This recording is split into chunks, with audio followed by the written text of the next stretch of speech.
In this week's edition of CivilNet's Business Digest, we explore new developments in Armenia's textile and IT industries, two sectors that the government is prioritizing as future drivers of growth. We also take a look at rating agency Fitch's decision to upgrade Armenia's credit outlook, citing last year's influx of Russians to the country.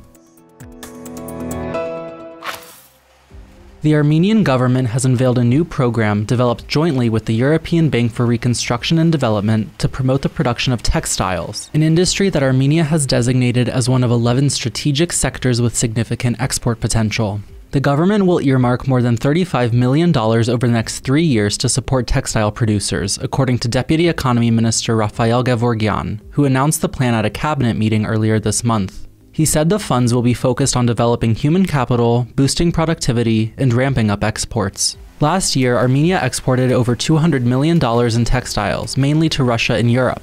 The government says it expects the new support program to boost annual textile exports to over $500 million.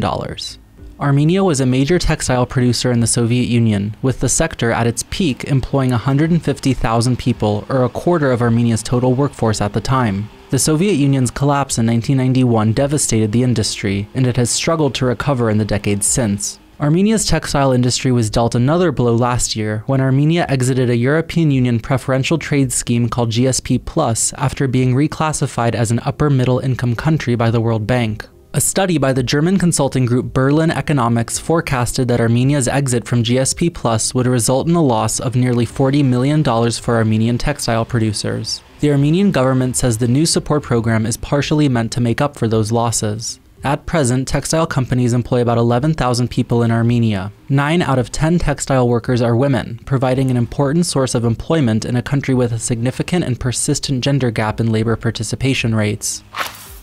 Armenia's information technology sector grew by over 50% last year, with more than 1,000 startups benefiting from tax breaks afforded to them by the Armenian government. That's according to Prime Minister Nikol Pashinyan, who announced the news earlier this month on a visit to Almaty, Kazakhstan. The development of the digital economy has been and remains one of the most important priorities for Armenia, Pashinyan said. The share of the IT and communications sector in Armenia's economy is consistently growing. Under a 2015 Armenian law, Armenian IT companies are exempt from corporate income tax, and tech employees pay a reduced personal income tax of just 10%. Subsequent legislation from last year expanded the program to include a number of temporary tax rebates as well.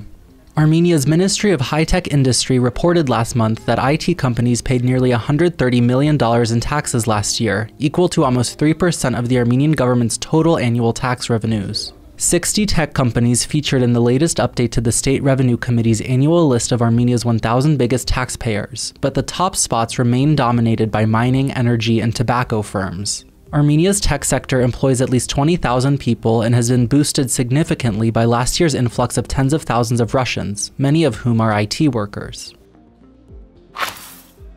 And Fitch, one of the big 3 rating agencies, has upgraded the Armenian government's credit outlook to positive from stable, citing the influx of Russians and billions of their dollars to the country. A very large influx of immigrants and capital from Russia in 2022 has boosted external as well as macroeconomic and fiscal performance, Fitch said in a statement last week. That led to a 140% increase in money transfers, and Fitch anticipates that a substantial proportion of the new immigrants will stay in Armenia for at least 2 to 3 years. Banks in Armenia recorded an unprecedented net inflow of about $2.5 billion in transfers last year, according to central bank data.